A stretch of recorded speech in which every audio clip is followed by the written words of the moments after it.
नारायण भगवान ने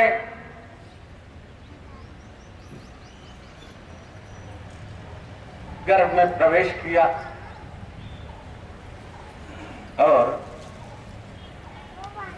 गर्भ की रक्षा की। यहां कुछ लोगों का ऐसा मत है, भगवान गदा भी लिए हैं, चक्र भी लिए।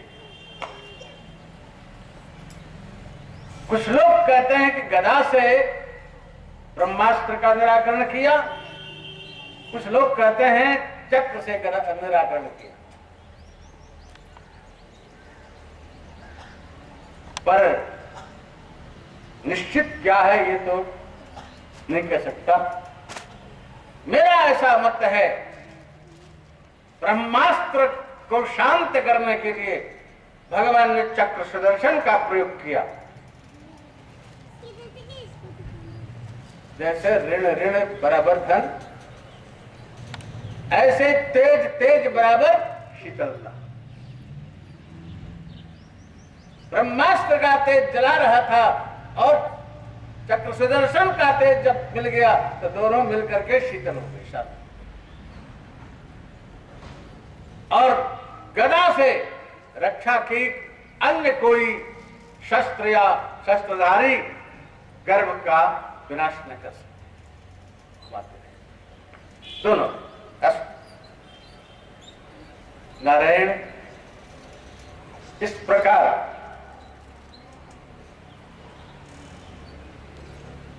भगवान रक्षा करके द्वारिका जाने के लिए प्रवृत्त होते हैं।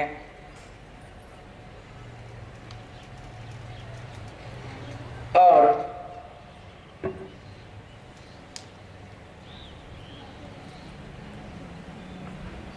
सबसे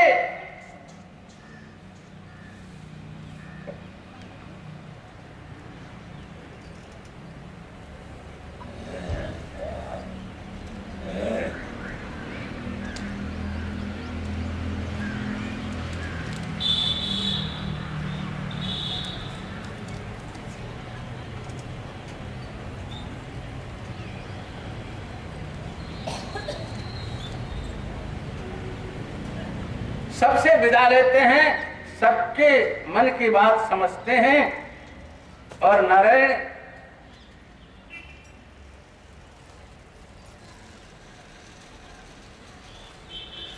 इतने में सबसे विदा लेने के बाद बुआ जी सामने उपस्थित होती हैं, उनके चरणों में प्रणाम किया। कुंती जी कुंती माता के, और कहा बुआ तुम्हारी जो इच्छा हो सो मांग लो। कहा महाराज हमें विपत्ति दे दो। विपतः शश्वतः सन्तु तत्र तत्र जगद गुरो। हे प्रभु हमें विपत्ति दे दो। जब तक हमारे ऊपर विपत्ति रही तब तक वहां वहां आप हमारे साथ रहे। अब विपत्ति हमारी शांत होती हुई तो आप जो है हमको छोड़ के जा रहे हैं।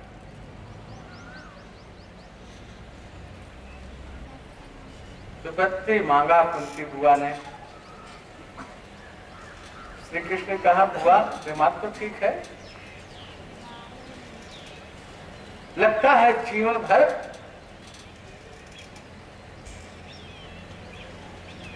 विपत्ति में रहते रहते उसी उन्माद में तुम पड़े हो।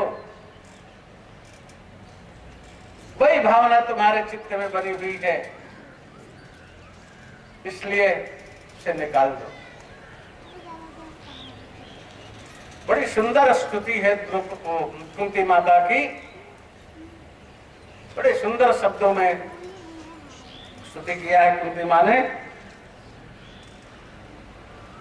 कई श्लोक हैं बहुत मार्मिक।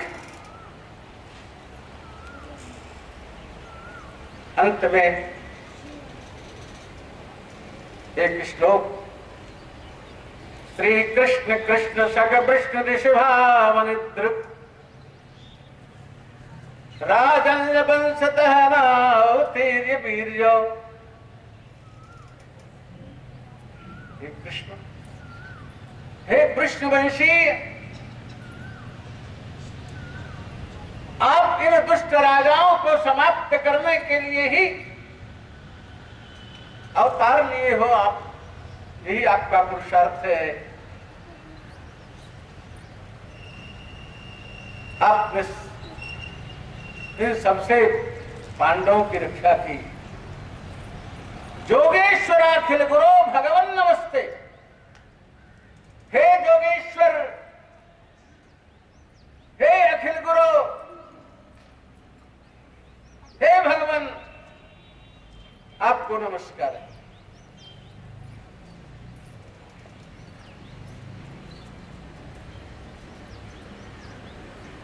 गजराज प्रार्थना करता है, सोमतः सरस्वर बलेन गृहीत आर्तो दृष्टा गरुत्मति हरिम खमुपात्य चक्रम उक्षिप्त शांबुज कर्म गिरिमाह कृक्षात नारायण अखिल गुरु भगवान नमस्ते। वो तो नारायण कह करके नमस्कार कर रहा है और ये जोगेश्वर कह करके नमस्कार कर। क्यों? जितना बड़ा चमत्कार कुंती माता के जीवन में श्री कृष्ण से हुआ है, उसे कोई योगी ही कर सकता है, योगेश्वर ही कर सकता है, सामान्य व्यक्ति नहीं कर सकता। इसलिए योगेश्वर श्री कृष्ण को, भगवान श्री कृष्ण को अखिल गुरु माने समस्त जीव मात्र के जो स्वामी हैं, ऐसे आपको नमस्कार है। मैया नमस्कार करती है। नारायण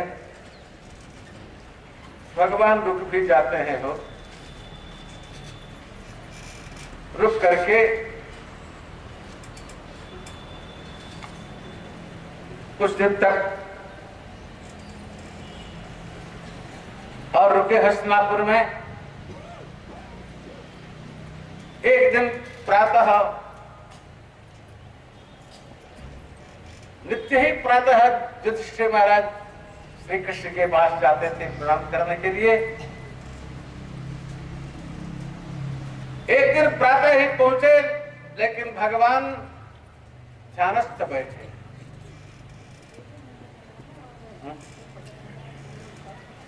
ध्यानस्थ बैठे। युधिष्ठिर को आश्चर्य हुआ कि सब तो इनका ध्यान करता है, ये किसका ध्यान कर रहे हैं? युधिष्ठिर जी वहां बैठे रहे। जब ध्यान टूटा, कहा प्रभु आप किसका ध्यान कर रहे हैं?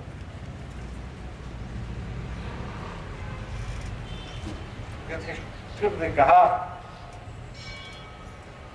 पितामह भीष्म सरसैया पर पड़े हुए हमारा ध्यान कर रहे हैं, इसलिए हम उनका ध्यान कर रहे हैं। आज जो है उनका अंतिम दिन। युधिष्ठिर महाराज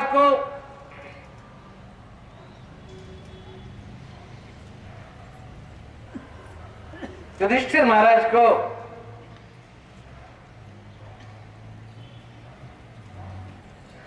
राज्य पाने से प्रसन्नता नहीं।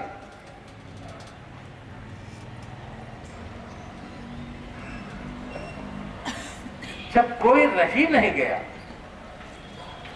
तो किस पर राज्य किया जाए? 18 अक्षरी सेना समाप्त हो गई, परिजन समाप्त हो गए, सब भाई वैमात्रिक चचेरे वो भी साफ हो गए। किस पर राज्य किया जाए? किसके लिए राज्य? बहुत दुखी थे। सबने समझाया अपने ढंग से, भगवान श्री कृष्ण ने भी समझाया, लेकिन नारायण समझ में नहीं आया। तो युधिष्ठिर महाराज को भगवान जो हैं भीष्म से समझवाना चाहते हैं, भीष्म से समझवाना चाहते हैं, क्योंकि अनुभवी हैं, बड़े बूढ़े हैं, बहुत अनुभवी हैं, इन्होंने बहुत उतार चढ़ाव देखा है, आज अंतिम सरसैया पर पड़े हुए हैं।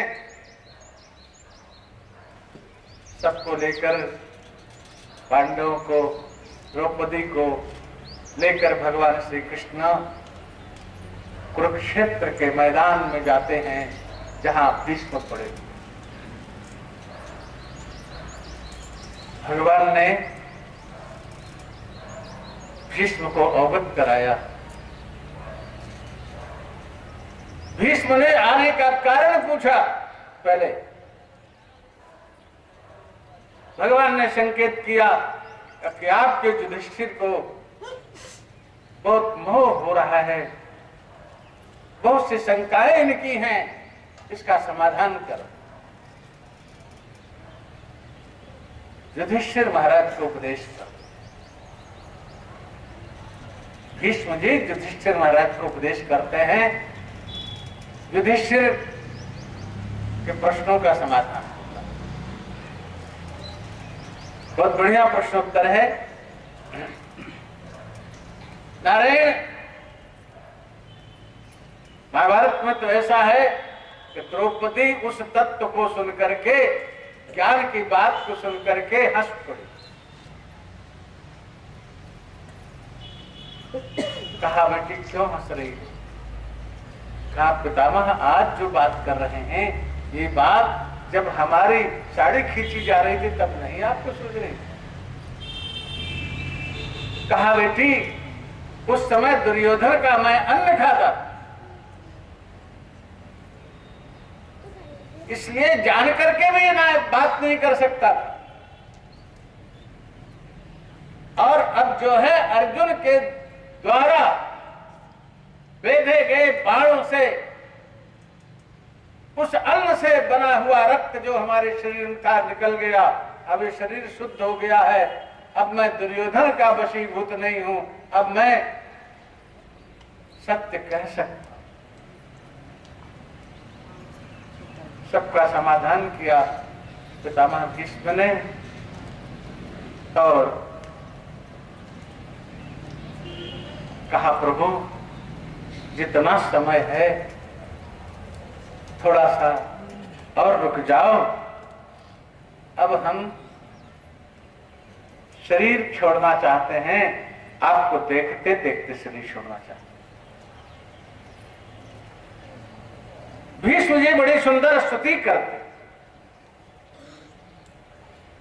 इतिमति रूपकल्पिता वितृष्णा भगवति सात्वत पुंगवे विभूम्नि शुशुकमुपगते क्वचिद् विहर्तुं प्रकृतिमुपैषि जद्भव प्रवाह।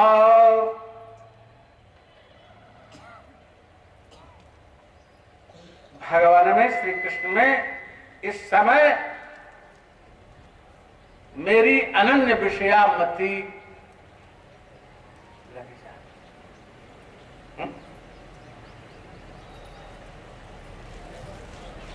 अनंत सुंदरे नीलवर्णे पीतांबरधरे कुंचित केशुल रुचिर मुखे श्री कृष्णे मम्मति रस्तु। मूल में बड़ी सुंदर झांकी है। त्रिभुवन कमलम तमाल वर्णम रविकर गौरवराम्बरम दधाने बपुरलक कुलबुतारनाब्जम विजय सखे रतरश्वमेन मध्या।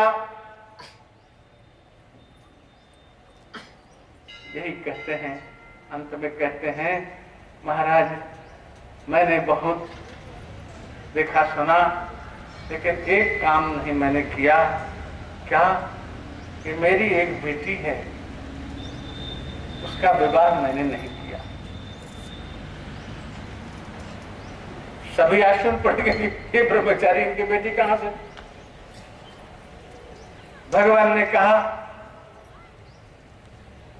तो ब्रह्मचारी कहा प्रभु मेरी बेटी मेरी बुद्धि है, मति है। अब मैं अपनी बुद्धि रूपी बेटी को आपको समर्पित करना चाहता हूं।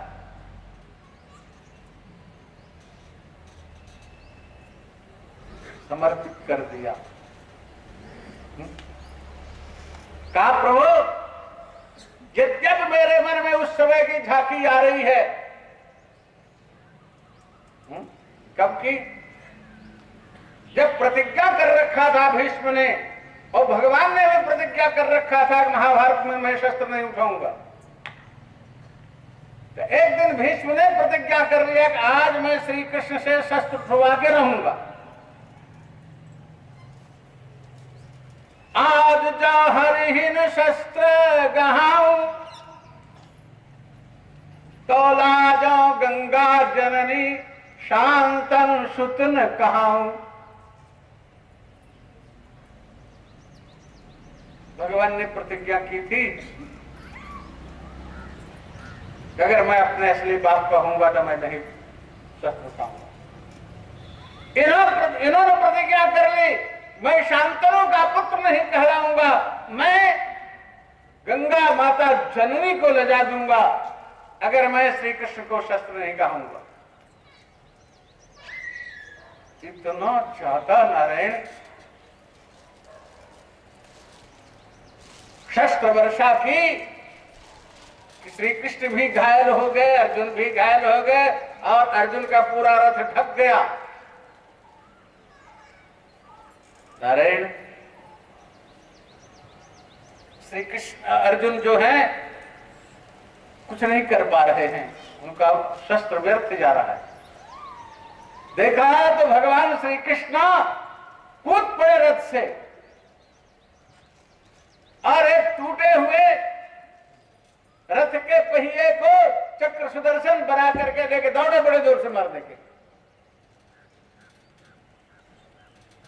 पितामह ने कहा प्रभु यही तो मैं चाहता, शस्त्र रख दिया, कृपा करो आपके हाथ से वध मेरा होगा, मेरा तो जीवन कृतार्थ है। हमारी प्रतिज्ञा रह गई, आपने शस्त्र उठा लिया। भगवान ने कहा आपके तो एक ही महतारी थी, एक ही बाप थे, तो आपकी तो प्रतिज्ञा पूरी हो गई। मेरे तो कितने बाप हैं, कितने महतारी है, कोई ठिकाने नहीं, ना मालूम कितना अवतार हम ले चुके हैं और न मालूम कितने हमारे माता पिता हैं। अरे इसी जन्म में कोई वसुदेव देवकी का पुत्र कहता है, कोई नंद जसोदा का पुत्र कहता है, दो बाप महतारी तो हमारे यही है। इस प्रकार नारायण भगवान की मधुर झांकी करते हुए और अपने मातृभूमि की रज को भगवान के हाथों से ही अपने मस्तक पर लगवाते हुए भीष्म पितामह इस संसार का परित्याग करके चले जाते हैं। जो और दैहिक कर्म है उसको करते हुए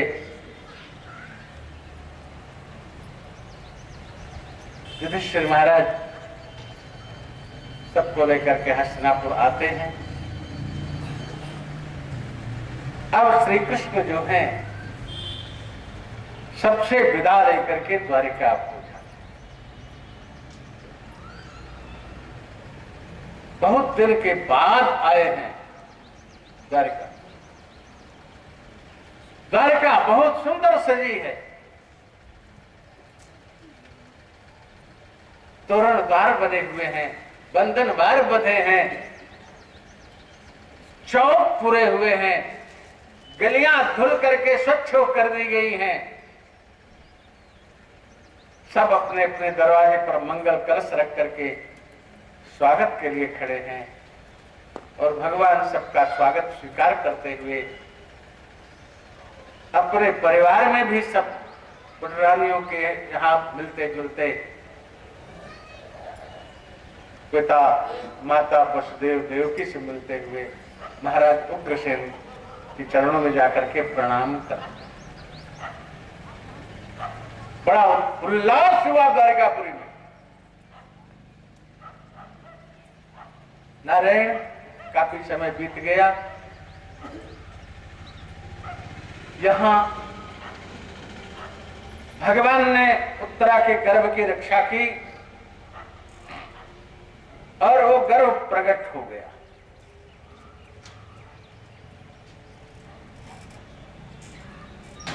गर्भ प्रकट होकर के चारों तरफ देखता है।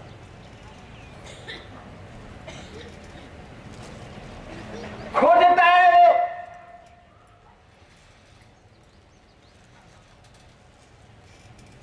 गर्भ के अंतर्गत मातृ गर्भ में मेरी रक्षा करने वाला वो महापुरुष कहां है? परितः इच्छति परीक्षितः, परितः चतुर्दिक ईक्षण करता, देखता है, पहचानता है सबको, जो जिसको देखता है उसी को पहचानता। कहीं ये तो नहीं, कहीं ये तो नहीं, कहीं ये तो नहीं। इसलिए इनका नाम परीक्षित रखा गया। परीक्षित समस्त गुणों से संपन्न थे। विद्वानों ब्राह्मणों ने सब गुणों का वर्णन किया। युधिष्ठिर कैसे धर्मात्मा, भीम कैसे बलवान, अर्जुन कैसे शस्त्रधारी, शिवी ऐसा दानी, सब गुणों का वर्णन ब्राह्मणों ने किया। और वर्णन करके नारायण बड़ा उत्साह हुआ परीक्षित के जन्म का। महाराज युधिष्ठिर भी बहुत प्रसन्न हुए कि चलो कोई बात नहीं है, पुत्र नहीं है, एक पौत्र तो है। परीक्षित को बहुत मानते थे युधिष्ठिर महाराज। इसी समय कुछ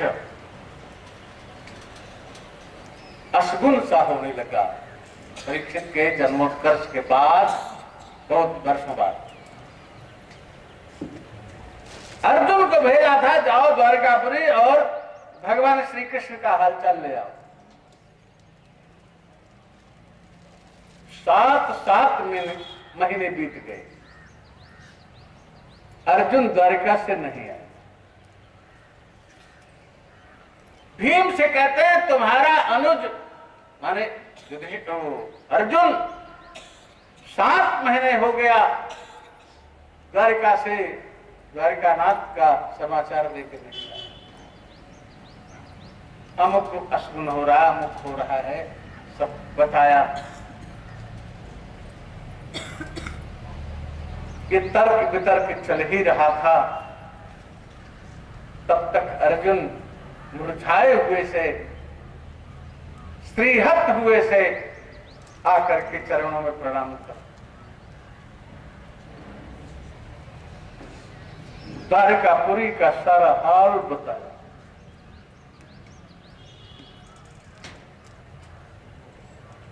और कहा महाराज मैं तो श्री कृष्ण रूप लुंठक से लूट लिया, मैंने पहचाना नहीं, मेरी सारी शक्ति ही समाप्त हो गई, गांडीव मुझसे उठता नहीं।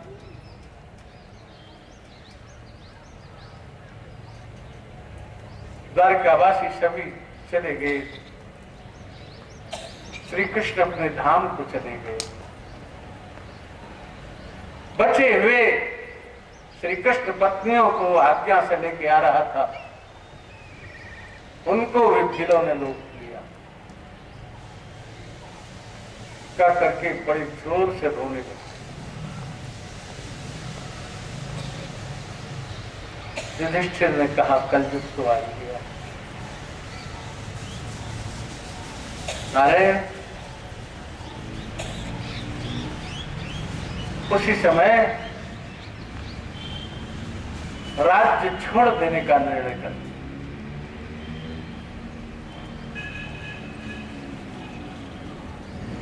इसी बीच पहले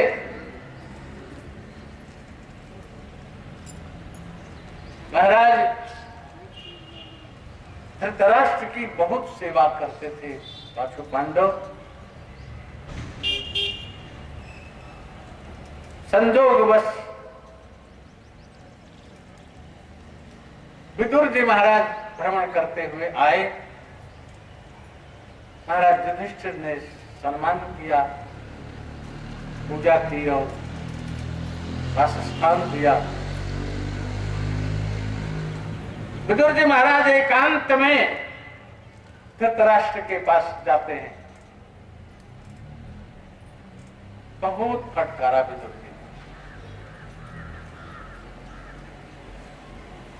कहा, यहां तक कहा कि तुमने विष लेकर के मारने का प्रबंध किया, तुमने जलाने का प्रबंध किया रक्षा गृह में, तुमने द्रौपदी की लज्जा की रक्षा नहीं की, तुमने पांडवों का हक नहीं दिया और उन्हीं पांडवों के यहां कुत्ते के सरीखे बैठ करके रोटी तोड़ रहे हो।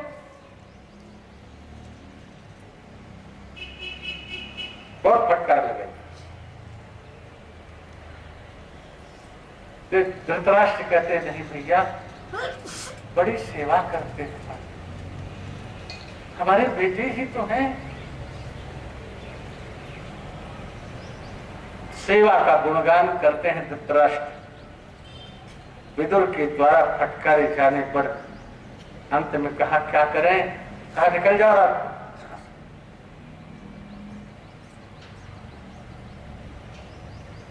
विदुर के साथ गांधारी और धृतराष्ट्र निकल करके चले जाते हैं। हरिद्वार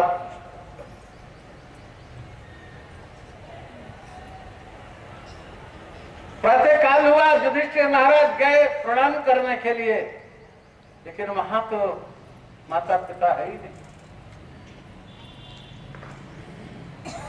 नारायण बहुत विलाप करने लगे युधिष्ठिर। भले दुर्गुण रहे हों, लेकिन युधिष्ठिर के हृदय में किसी के प्रति दुर्गुण नहीं रहता है। धृतराष्ट्र के सद्गुणों का वर्णन करते हुए विलाप कर। उसी समय नारद जी आते हैं और युधिष्ठिर को सांत्वना देते हैं, उनकी चिंता मत करो, उनका अंतिम समय है। वो इस समय हरिद्वार में समस्त जगत से अपने को अलग करके ध्यानस्थ बैठे हैं और आज उनका अंतिम दिन है। इस प्रकार से धृतराष्ट्र ने ध्यान के द्वारा, समाधि के द्वारा अपने शरीर का विसर्जन करके अपने धाम को गए। नारायण उसके बाद ये दूसरी घटना का वर्णन मिलता है। अब महाराज युधिष्ठिर निर्णय कर लेते हैं कि अब तो रहना नहीं है, चाहे कुछ भी हो।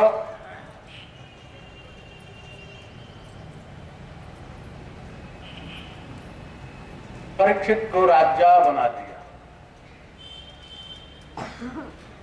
परीक्षित का राज तिलक करके पांचों भाई द्रौपदी के सहित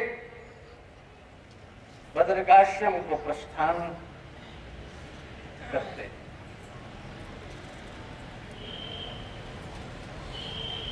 चले जाते। बताते हैं कि द्रौपदी पहले हिमालय में गलती है, बद्रिकाश्रम के ऊपर सरस्वती नदी से आगे केशव प्रयाग के ऊपर वहां द्रौपदी गिर जाती। अब तो बहुत कम हिम होता है, उस समय तो पता नहीं कितना हिम रहता होगा।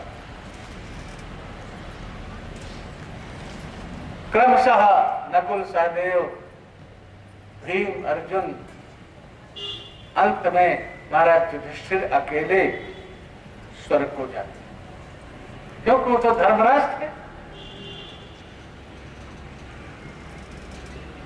बड़ी विचित्र कथा है।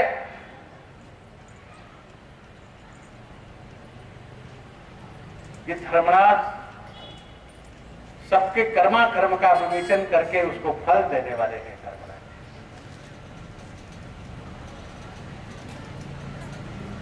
एक बार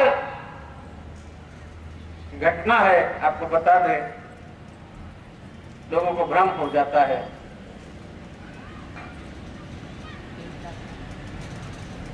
मांडव ऋषि अपने आश्रम में थे, चित्रकूट में इनका आश्रम था, आज भी है। चित्रकूट में पहाड़ी पर मड़फा कहते हैं, मानपुर गांव है, उसके ऊपर पहाड़ पर मांडव ऋषि का आश्रम है। कुछ चोर चोरी करके लेके धन भागे, राज्य कर्मचारी उनको खेदे। राज्य कर्मचारियों के भय से महाराज के आश्रम में आ गए, कहा हमको चोर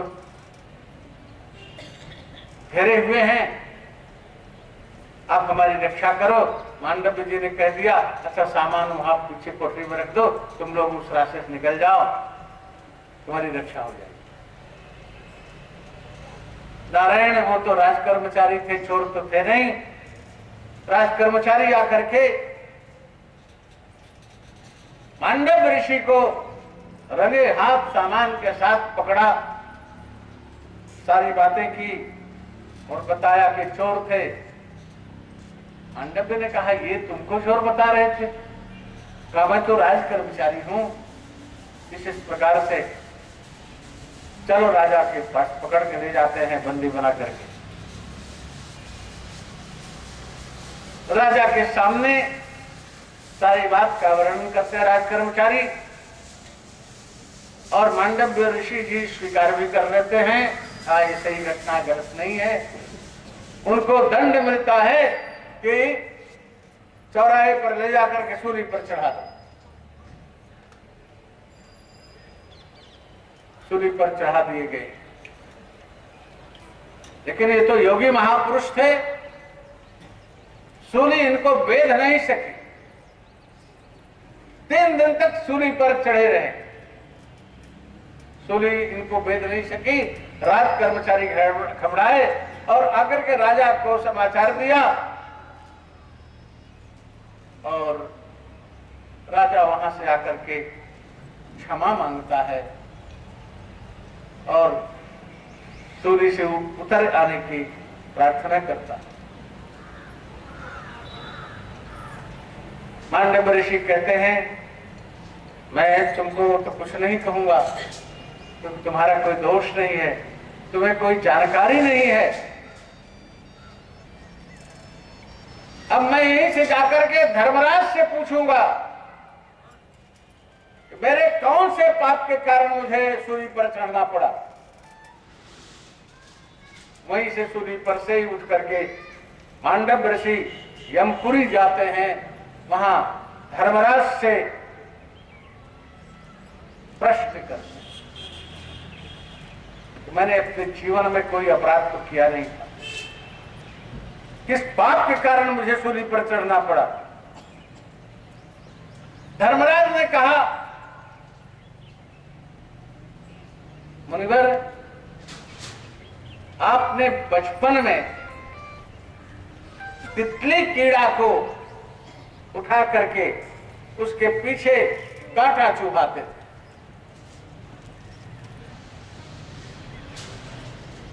इसलिए आपको सूली पर चढ़ना पड़ा।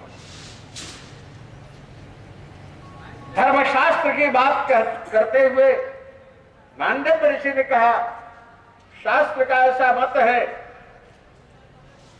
कि 5 वर्ष तक की अवस्था का बालक से कोई कर्माकर्म बनता है तो उसका फल कुछ नहीं होता है। 5 से 15 वर्ष की अवस्था तक का बालक अगर कोई कर्माकर्म करता है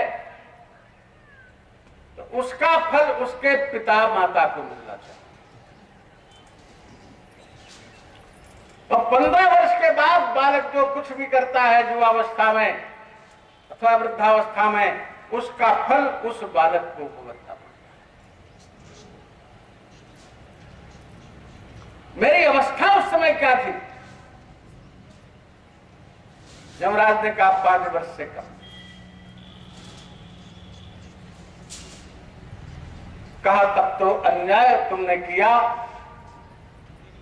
5 वर्ष से कम अवस्था में किए हुए कर्म का फल मुझे नहीं मिलना चाहिए, किसी को नहीं मिलना चाहिए। अब 5 से 15 वर्ष की अवस्था का किया कर्म का फल माता पिता को मिलता है। इसीलिए लाले 5 वर्षाणी बालक के लिए नियम है। लाले 5 वर्षाणी 10 वर्षाणी ताड़ेत प्राप्ते 16 वर्षे पुत्रम मित्र वदाचरे। 5 वर्ष तक बालक का खूब लालन पालन करे और 10 वर्ष माने 5 वर्ष से 15 तक अच्छी प्रकार से कुटुंबस करे, शांत अर्थात संयमित रखे बालक, उसके प्रत्येक क्रिया पर ध्यान रखे। नारायण। और जब 16 वर्ष का हो जाए बालक तब उसकी ताड़ना न करे। अब तो खैर 16 वर्ष में मर्याद रहते हैं बालक।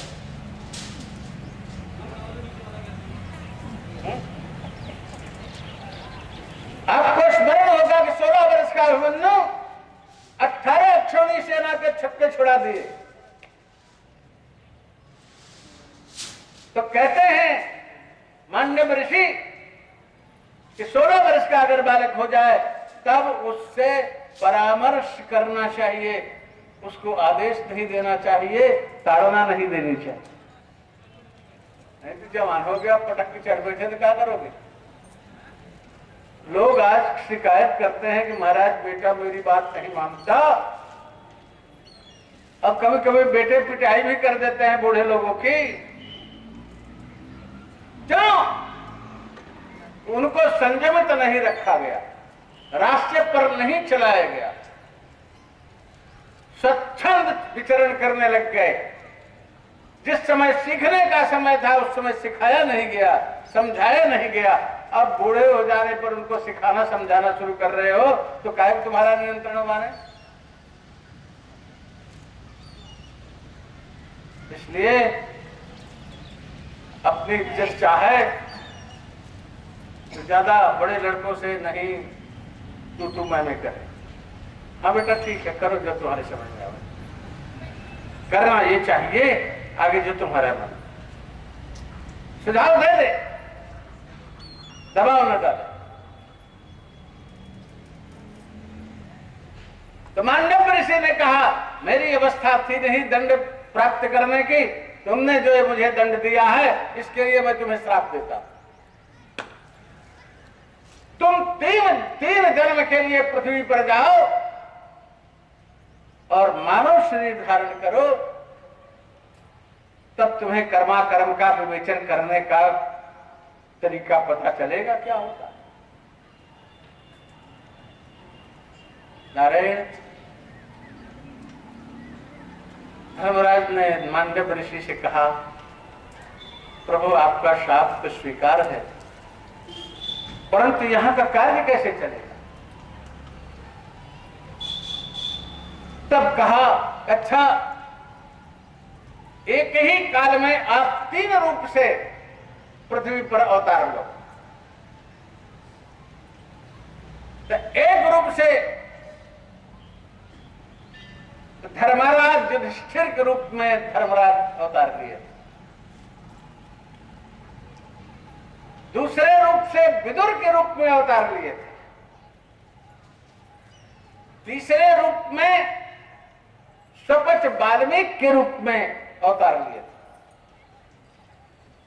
आज वाल्मीकि महाराज के संबंध में बड़ी विचित्र बातें आती हैं। ब्रह्मर्षि वाल्मीकि को स्वपच वाल्मीकि समझ लिया जाता है। अब कोई वर्ग विशेष, वर्ण विशेष ब्रह्मर्षि वाल्मीकि को अपनी परंपरा का मान करके, और नारायण क्या क्या तमाशे आज राजनीतिकता में हो रहा है, भगवान जाने, बहुत कहने की आवश्यकता नहीं। ब्रह्मर्षि वाल्मीकि त्रेताकालीन है और स्वपच वाल्मीकि द्वापर कालीन। स्वपच वाल्मीकि की भी कथा भक्तमाल में आती है, पूरा चरित्र वर्णन। और इसके अंतर्गत बता दें, जब युधिष्ठिर जी राजस्व यज्ञ कर रहे थे तो यज्ञ की पूर्णता के लिए, सफलता के लिए एक शंख रखा गया था कि जब यज्ञ पूर्ण होगा, सफल होगा, तो शंख बिना बजाए बजेगा। सब पूर्ण हो गया लेकिन शंख नहीं बजा। भगवान श्री कृष्ण से कहा युधिष्ठिर ने कि महाराज अभी शंख तो नहीं बजे, कैसे हम समझे कि यज्ञ पूरा हो गया। भगवान श्री कृष्ण ने कहा हाँ कुछ ऐसे ही बात है। ये महाराज बहुत विलक्षण है श्री कृष्ण। कहा महाराज तब कैसे माना जाए यज्ञ पूर्ण होगा, आप आज्ञा करो। कहा अभी कोई भक्त आपके यहां प्रसाद नहीं पाया। कहा महाराज इतने ऋषि महर्षि सब आए, सबने प्रसाद पाया, आप स्वतः प्रसाद पाए, यहाँ रहे, यज्ञ सब संपन्न करवाया, अभी कोई भक्त प्रसाद नहीं पाया। हाँ अभी ऐसा है। तो कहा महाराज आप ही ऐसे भक्त को बतावें तो उस भक्त को प्रसाद पवाया जाए। कहा हाँ गंगा किनारे, वहां नारायण जमुना किनारे, वहां भक्त बैठा हुआ है स्वपच वाल्मीकि के रूप में, उसको आप प्रसाद बुला करके सम्मान पूर्वक पवाओ, तब आपका यज्ञ सफल होगा। नारायण भीम को कहा गया कि जाओ निमंत्रण दे आओ। भीम गए बेचारे, प्रार्थना किया आपको युधिष्ठिर महाराज कल प्रसाद पाने के लिए निमंत्रण दे रहे। वाल्मीकि जी महाराज रोने लग गए।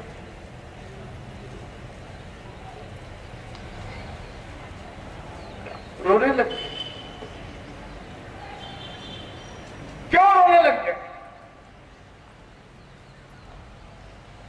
राज्यान्न नहीं खाना चाहिए,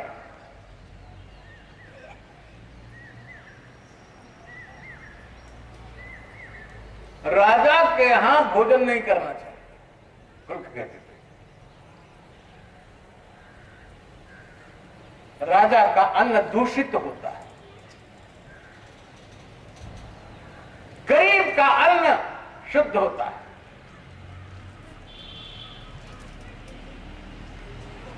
राजा का अन्न दूषित होता है। आज कुछ ऐसी परिस्थिति है कि हम सब लोग सब कुछ राज्याश्रय से ही चाहते, अपना कुछ नहीं करना चाहते। हमारी सामाजिकता समाप्त होकर के राजनैतिकता में, राज्य सत्ता में परिवर्तित हो गई। जो दायित्व समाज का है वो दायित्व तो राजा पर हम थोपते। सड़क नहीं बनी, सरकार ने नहीं बनवाया। बिजली की चोरी हम करते हैं, सरकार बिजली नहीं देती है, कहते हैं ये सरकार का दायित्व नहीं है। बिजली का उत्पादन का दायित्व भी संरक्षण का भी दायित्व हमारा है। शिक्षा पर हम राजाश्रय होकर रहते हैं। कोई भी बात होती है सरकार ने नहीं, बताओ, अपने कुछ कर्तव्य नहीं मानते। झाड़ू नहीं लगी मोहल्ले में तो सरकार ने नहीं झाड़ू लगवाया। क्या करते हो भाई तुम लोग? तुम्हें भी तो अपने मोहल्ले की साफ सफाई रखना चाहिए। तुम्हारा कर्तव्य नहीं, समाज के प्रति, अपने प्रति। लेकिन सब कुछ हम सरकार से ही चाहते हैं, हम कुछ न करना चाहते। अब कितना पैसा सरकार का मुझे मिल जाए, इस समय तो होड़ लगी हुई है। पब्लिक सरकार से अनुदान लेना चाहती है अधिक से अधिक, और सरकार अधिक से अधिक प्रजा से लूट करके रख लेना चाहती है। होड़ लगी हुई है। नारायण, लेकिन राजा की आज्ञा है, जाना पड़ेगा। एक बार ऐसे एक ब्राह्मण को निमंत्रण दिया गया राजा के द्वारा, तो ब्राह्मण रोने लग गया। श्री कृष्ण ने कहा कि कैसे हो, क्यों रो रहे हो भैया? हाँ, युधिष्ठिर ने कहा कि महाराज, ब्राह्मण रो क्यों रहा? श्री कृष्ण ने कहा कि आज तुम्हारे द्वारा दिया गया निमंत्रण इसको रुला रहा है। ये तो त्यागी महापुरुष है, चांद्रायण व्रत करने वाला है, शिलोंच वृत्ति से अपना निर्वाह करने वाला है। इसलिए रो रहा है कि तुम्हारा अन्न इसको खाना पड़ेगा, इसलिए रो रहा। भगवान श्री कृष्ण ने कहा, आज तो ये ब्राह्मण रो रहा है तुम्हारा अन्न खाने के लिए, कि खाना पड़ेगा। और आगे समय ऐसा आ रहा है कि ब्राह्मण लोग तुम्हारे ही अन्न के लिए दौड़ेंगे। साधु ब्राह्मण को कभी भी राज्यान्न नहीं खाना चाहिए, लेकिन क्या करें, अब वही चलेगा। देख, तो समझ वाल्मीकि जी निमंत्रित हो गए और दूसरे दिन पधारे।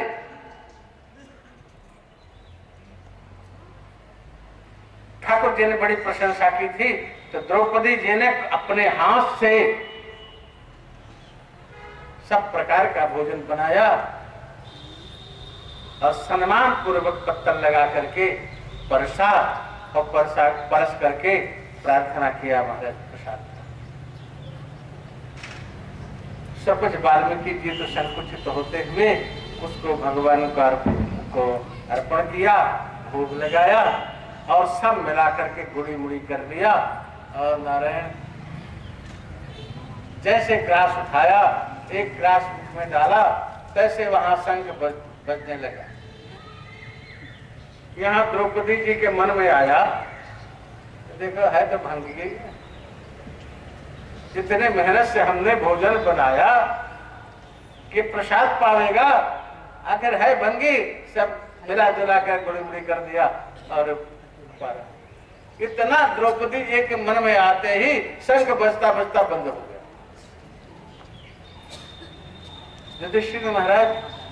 युधिष्ठिर ने कहा, महाराज बंद क्यों हो गया बजते में?